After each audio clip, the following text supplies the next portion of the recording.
Solar Warlock is mainly known for helping support and heal your teammates, but with the slightest change to the Starfire Protocol Exotic in the Edge of Fate, we now have our Solar DPS Warlock back. This exotic has been around since Destiny 2 Year 1 and has definitely had its highs and lows and its perk change multiple times. But at the moment, Fusion Harness, Fusion Grenades have an additional charge and recharge from Empowered Weapon damage, with Empowered Weapon Final Blows granting more energy. Defeating targets with Fusion Grenades grant Rift energy. Now, before the Edge of Fate, the only way to take advantage of this exotic was either with Empowering Rift or Well of Radiance, which wasn't bad, but they actually added Radiant damage as a part of the Empowered Weapon damage on the perk, which means you can use Ember of Torches to where if you get that powered melee hit, it makes you and nearby allies radiant, or you could use Fever and Chill on the artifact, allowing you to get those rapid precision hits or final blows with a solar weapon to become radiant. You're not locked down to a specific area to deal damage. So let's just toss out my grenades, become radiant with our SMG here, get some passive damage in with our weapons. As you can see, the grenade is coming back pretty quickly here. So being able to move around with this exotic now is such a great quality of life change, and its full potential with Well of Radiance is definitely still there. And the other thing I want to point out is that you're not really locked down to any specific weapon type with this build to be able to get that DPS in. Now, going over what I'm using under the Solar subclass, I do want to point out that the way I have it set up isn't the end-all be-all of what you need to use. This is just what works for me. It allows me to have good grenade damage and some passive healing with Restoration ×1. So if you get through this and you're like, I actually like it this way, and I set it up this way, definitely let me know in the comments. First up, for the super, obviously, we gotta use Well of Radiance. Again, this does count toward the exotic perks, and it will give us healing and our teammates healing, which is nice. For our abilities, underclass ability, I would say either Empowering Rift or Phoenix Dive. Again, you don't have to be stationary in an Empowering Rift as long as you have Radiant, so being able to have Phoenix Dive for some more survivability is definitely a viable option. For movement, I like Burst Glide, but you can use what you like. For melee, if you're close, Incinerator Snap is great. You can actually proc the ignition with just one melee, which is nice. But if you want some range, Celestial Fire is pretty good too. And obviously for the grenade, we're gonna need the Fusion Grenade. And to make it deal even more damage, we want the Touch of Flame Solar aspect, because with the Fusion Grenade specifically, it lets it explode twice. The second aspect I chose was the Hellion. You'll use your class ability, it'll summon the Solar Buddy, and deal passive Scorch damage, and can also cause ignitions. Basically, it's just there for the passive damage. But if you want to use something like Icarus Dash for the movement, you totally can. It's definitely still viable for movement tech. Some people still recommend using Heat Rises and then pairing that with Phoenix Dive. Basically, what this allows you to do is that you'll cure yourself with a grenade, but if you do a Phoenix Dive, it gives you Restoration ×2. So it gives you a lot of healing, but again, there has to be a lot of ads on the field to be able to get these kills to keep up Restoration ×2. So I don't necessarily recommend it for this build. For our fragments, there are two that work together that allow us to have Restoration ×1. Number one, Ember of Searing. Defeating scorched targets grants melee energy and creates a fire sprite. It is a +10 to class, and what's cool is that when you pick up a fire sprite, it actually gives you grenade energy. And the second one is Ember of Mercy. When you revive an ally, you and other nearby allies gain restoration. The main thing here is picking up a fire sprite grants restoration, and that is a +10 to health. So this is how we're going to get Restoration ×1. That leads into Ember of Empyrean. Solar weapon and ability final blows extend the duration of restoration and radiant effects applied to you. It is a -10 to health, and again, I'm getting radiant from Fever and Chill on the artifact, so as long as I have radiant or restoration and there's plenty of ads to kill, I can have both those things up consistently. And then lastly, Ember of Ashes. You apply more scorch stacks to targets. Basically, this is going to help out our Fusion Grenade and our other abilities to cause more ignitions. Going over our artifact perks, in column number 1,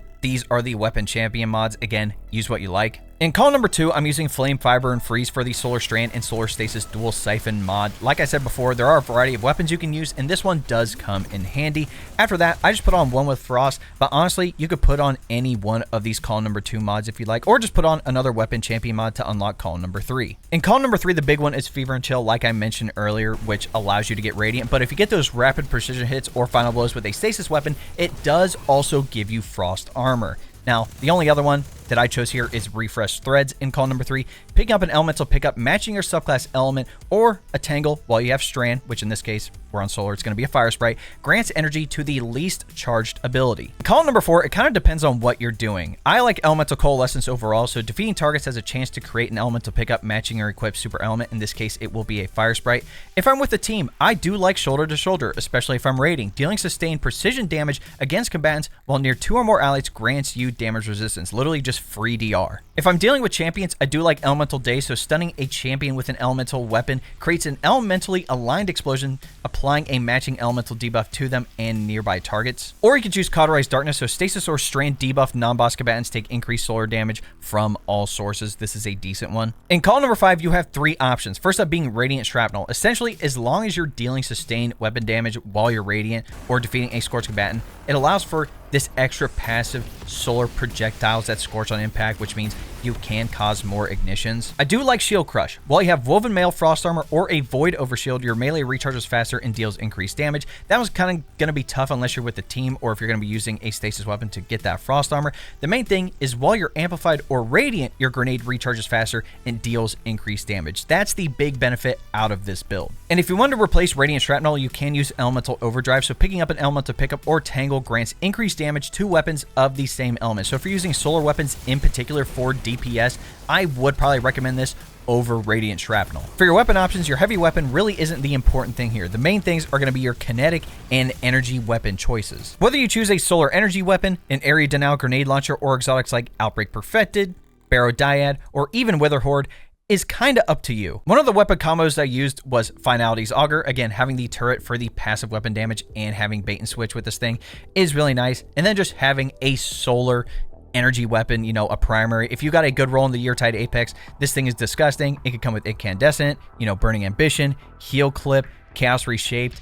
This thing is just taking over the solar weapon department, and then having an area denial grenade launcher for the passive damage as well is nice. And with the perks I have like Demolitionist, allowing me to get grenade energy back on kills, throwing my grenade will refill the magazine right then and there is great. The new perk Blast Distributor, again, if I deal splash damage, which this weapon is considered, it will give me a bonus to my grenade stat, which means I can get even more damage out of my fusion grenade. And then something like Attrition Orbs, dealing that sustained damage will spawn orbs of power for me and my allies.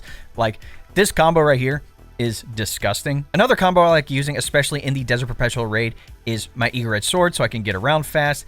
My Aberrant Action Sidearm, again, this is solar. If I can get rapid kills with it, I can get Radiant, and also comes with Heal Clip and Incandescent, which is very nice. But then having our main DPS weapon be Outbreak. If you have 6 Outbreaks on a boss in the DP raid, you can pretty much two-phase any boss. You don't even need to do any type of heavy damage, which is just hilarious. Or even switching back to my solar primary weapon, tossing on Wither Horde for the passive overtime damage, and then having a heavy weapon like a Linear Fusion, for example, to deal my main source of damage and still getting the grenade energy back quick is going to work too. My only note is that whatever your main source of damage is on your weapons, make sure that lines up with the weapon surge mods on your boots. With our stats changing in the Edge of Fate, the main ones I'd focus on would be number 1, grenade, number 2, weapons, and then lastly, super. You want the grenade stat to get as close to 200 as you possibly can. As long as you're over 100, you get the max grenade ability cooldown and energy back from all sources, including mods and stuff on the subclass. But going over the 100 is going to give you a damage percentage bonus. And even at 140, as you can see, I get a 25.6% damage increase to my grenade, which makes my fusion grenade hit like a truck. For weapons, you at least want to be at 100 to get the max reload, handling, and damage percentage bonuses. Going over is nice because you can get more ammo from ammo bricks, and you'll deal more damage to bosses, which is nice, but having at least 100 is totally fine. Having a maximum of 100 super is fine because, well, Radiance isn't the thing that's going to deal damage, but you at least want the max cooldown for it so you can have it more often than not for you and your team. Another thing with the Edge of Fate is that we actually have 6 different armor archetypes now, so which ones should you focus on for this build? If you go under your ghost and go under the 3rd section, it actually has all 6 archetypes you can farm for. And the main 2 types I would try to get would be number 1, Grenadier, so you have grenade as the primary stat and super as the secondary, and then Gunner, so you have weapon as the primary and grenade as the secondary. As long as you have, you know, 2 of each of these, you could pretty much fulfill the weapon and grenade requirement and some of the super. And if you're looking for a 3rd type, Paragon is good, so you get super as the primary stat and melee as the secondary. The other ones like Brawler, Bulwark, and Specialist aren't really going to do much with this build. For armor mods, starting with the helmet, again, just use the Siphon mod that matches up with the weapons you're using. In this case, I'm using the Solar Strand Dual Siphon mod, so those Rapid Solar and Strand Weapon Final Blows will make Orbs of Power. If I'm going to use Solar and Stasis, I would do that one. If I'm using Outbreak, I do like putting on Kinetic Siphon. This one works as well. But again, just match it up with the main weapon you're using to get multi-kills to get orbs. Next, I do like Ash as the asset, so I gain bonus super energy on grenade kills. This can help, especially if you're in between damage phases.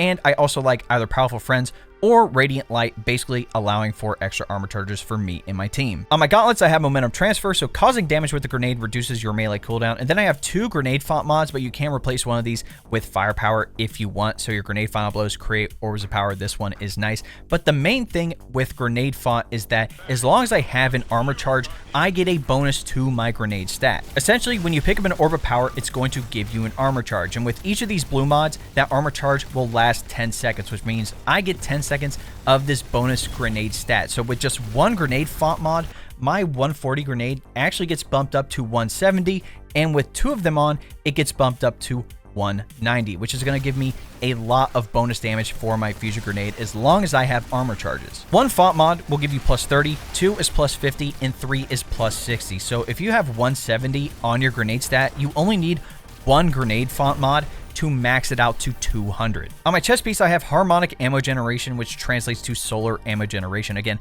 I would just mash this up with whatever weapon you're using for DPS that you want ammo for, specifically a heavy ammo weapon. And then for your resistance mods, again, use what you like. It depends on what activity you're doing, so just match them up. On my boots, I'm still using Recuperation. I know some people like better already, but with Recoup, you get health back each time you pick up an orb of power, which pretty much amplifies what the health stat does now. And since I don't necessarily need a high health stat, since I will have restoration ×1, just being able to have the extra bonus health when I'm running around the map and picking up orbs is just going to help out my survivability. And then I have double solar weapon surge mods. Again, same thing with the grenade font. As long as I have an armor charge, I will get this bonus weapon damage. And again, just match this up with whatever weapon type you're using. If you're using something like, Outbreak Perfected, definitely do double kinetic. But again, just match these up. And lastly, on my class item, I'm using Time Dilation, so that 10 seconds that I mentioned per armor charge actually gets bumped up to 15 seconds. So at 3 armor charges, I can have 45 seconds of bonus stats and weapon damage. Next, Reaper. Shortly after using your class ability, your next weapon final blow spawns an orb of power. And then lastly, Bomber reduces grenade cooldown when using your class ability. The last thing I'll talk about with armor are the new set bonuses that were added with the Edge of Fate. And one of the best ones for this build is going to be the 4-piece Lustrious. So as long as you farmed out the Solstice event and have, at least a 2-piece with this, it's going to be really good. So with 2 pieces, receiving healing temporarily grants your solar weapons increased flinch resistance, handling, and reload speed. And at 4 pieces, rapid solar final blows will heal you. Some other sets you could look into would be Bushido from Pinnacle Ops activities. At 2 pieces, final blows with freshly drawn or reloaded weapons heal you. And at 4 pieces, bow, shotgun, and sword final blows temporarily reduce incoming damage. Damaging targets with those weapons extends the effect. Another set would be Last Discipline, which you could get from Vanguard Arms Rewards and the Crucible. At 2 pieces, final blows with primary ammo weapons grant your primary ammo weapons temporarily increase reload speed. And at 4 pieces, picking up an orb of power grants special ammo progress. If you've been running the new Desert Perpetual raid, Collective Psyche is a decent set. At 2 pieces, picking up an ammo brick gives you a stacking bonus to weapon swap and stow speeds until you die. And at 4 pieces, Suspend, Unravel, and Sever effects apply to targets, and Radiant and Restoration effects apply to you have an increased duration. And the last set I'll mention is Twofold Crown, which you can get from Trials of Osiris, mainly the 2-piece set. Picking up an ammo brick heals you. Now that we've covered the subclass, the artifact perks, your weapon options, and everything on your armor, let's give some reasons on why you should use this build. Benefits of the build. Number 1, you don't have to be stationary to take full advantage of Starfire Protocol now. Having Radiant tied to the empowered weapon damage part of the perk is probably the best change that they've added to this exotic in a long time. It's not that it wasn't viable before, but it was only good whenever you had the Well of Radiance or you had to sit in that empowering rift, which does leave you open to potentially dying during an encounter. So now being able to gain Radiant from either Ember of Torches or the artifact and being able to run around and get very strong grenade kills and then potentially creating orbs of power for you and your team is one of the best changes to this exotic. Number 2, plain and simple, DPS. With all of our stats being able to go over 100, especially when it comes to grenade, melee, and super, going over 100 gives you more damage to that. Just made this build even better than it already was at its prime. Plus, all the ways we can have passive damage with things like Finality's Augur, area denial grenade launchers, Wither Horde, and then the active damage from the fusion grenades itself, Outbreak Perfected, stuff like that. We have so many ways to put in damage that having a busted grenade on top of it just makes it even better. And lastly, number 3, versatility and survivability. The way I have my Starfire Protocol Warlock set up isn't the end-all be way to set up. There are multiple ways to set this up. Like, you don't even necessarily need to take full advantage of the restoration. You could put on other fragments and other aspects to just fully focus on the grenade and the DPS aspects of this build, but still having ways to potentially heal ourselves by picking up a fire sprite and getting restoration, or using our Phoenix Dive to proc cure for our teammates is still a very viable option. And that, ladies and gentlemen, is my updated Starfire Protocol Solar Warlock build. I'm actually going to put a dim link for this build in the description of the video, so if you want to copy everything that I'm using, down to the subclass, the artifact perks, the armor mods, even the ornaments and the shaders, if you like the drip and whatnot, you can copy that as well. All that will be included in that dim link. Go and test this build out for yourself, and if there's something that you change that you like using for a specific encounter or whatnot, definitely come back to this video and leave a comment. Like I said, the amount of versatility that this build has is actually crazy. It's just the way I have it set up, I feel like, is a general way to have good survivability and good grenade damage. In any event, if you enjoyed this video, be sure to drop a like on it, subscribe to the channel, and turn on that bell next to notifications so you don't miss out on any other Destiny 2 builds I'm dropping here on the channel. If you didn't know, we live stream here on YouTube and over on Twitch and TikTok. Again, all those links will be in the description. If we're playing Destiny 2, we're mainly going to be power grinding. You know, we can do carries for the new Desert Perpetual raid. Honestly, once you understand the mechanics, it's really simple. The raid is quite fun. So if you do want to hop in, again, say something in the chat, or if you want to be proactive, join my Discord. We're starting to build up the D2 LFG community a little bit more, and I also have my own clan as well. But we also have people talking about other games in there and other topics like tech and anime as well. Lastly, if you want to help support the channel even more, you can look into becoming a member. Now, if you don't know what a membership is, it's essentially like a Twitch subscription, but it does cost less on YouTube. You're going to get exclusive emotes, monthly badges, and the big thing, early access to all of my long form videos. So if you would like more information, all you have to do is press the join button next subscribe, and that will give you a rundown with all the details you need. All right, ladies and gentlemen, it's been your boy. We'll catch you in the next video.